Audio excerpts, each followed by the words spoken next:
అయినట్టుందండి. Politics గురించి అసలు మాట్లాడనని, పొలాల్లో గడ్డి పీకుతానని, అదేనండి వ్యవసాయం చేసుకుంటానని చెప్పి ఇప్పుడు రీ ఎంట్రీకి ప్లాన్ వేసేస్తున్నట్టు మాట్లాడుతున్నారండి. తాతయ్య పాత విషయాలు మర్చిపోయింటాడులే అమ్మాయి.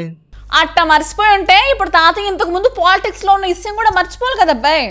అంటే కొన్ని విషయాలు మర్చిపోయే ఛాన్సులు ఉన్నాయని మనం ఎన్ని సినిమాలు చూడలేదు, చెప్పమ్మాయి. సర్లే తాతయ్య ప్లాన్ ఏంటో ఒకసారి తెలుసుకుందాం.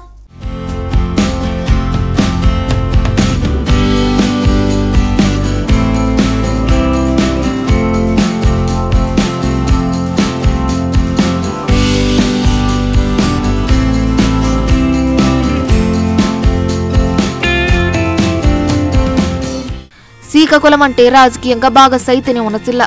పదవుల విషయంలో కాకుండా ఆ జిల్లాకు ఛాన్సులు బాగానే వస్తుంటాయి. రాజకీయ యాత్రను కూడా చాలా మంది అక్కడి నుంచే మొదలు పెడతారు.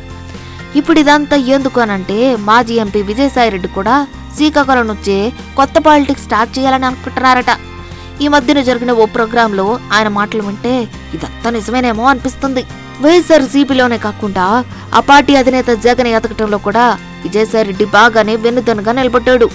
కేంద్రంలో వైఎస్ఆర్సీపీకి ప్రతికూల కూటమి అధికారంలో ఉంది. ఇదంతా బయటకు మాత్రమే అనుకోండి. ఇప్పటి వరకు జగన్ కేసులు మాత్రం ముందుకే కదలటం లేదు. ఇదంతా విజయసాయిరెడ్డి ఢిల్లీలో నడిపించిన రాయబారాల ఫలితమే అని అంటున్నారు.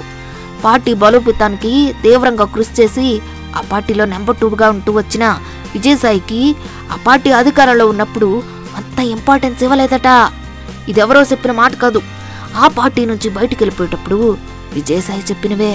శ్రీకాకుళం పర్యటనకు వచ్చిన విజయసాయి అసలు పాలిటిక్స్ గురించి మాట్లాడేదే లేదన్నారు. కానీ ఆయన అక్కడ మాట్లాడినవన్నీ పాలిటిక్స్ విషయాలే.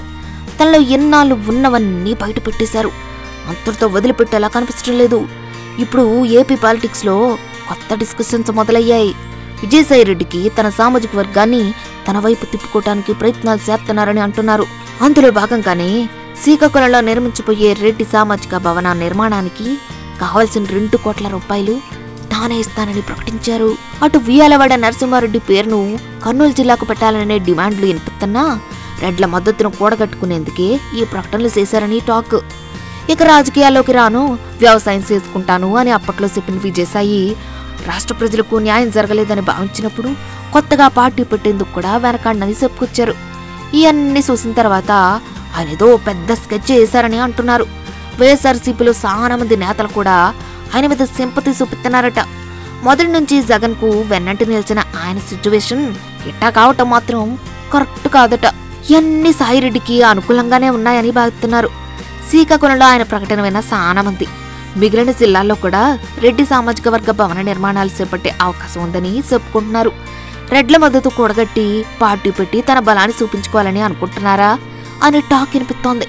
వైఎస్ఆర్సీపీలో చాలా మంది తనతోనే ఉన్నారని నిరూపించుకోవాలనే ఆలోచన కూడా ఉన్నట్టుందని భావిస్తున్నారు. మొత్తం మీద శ్రీకాకుళంలో జరిగిన సీన్ అంతా విజయసాయికి ప్లస్ అవుతుందో లేదో ఫ్యూచరే డిసైడ్ చేస్తుంది.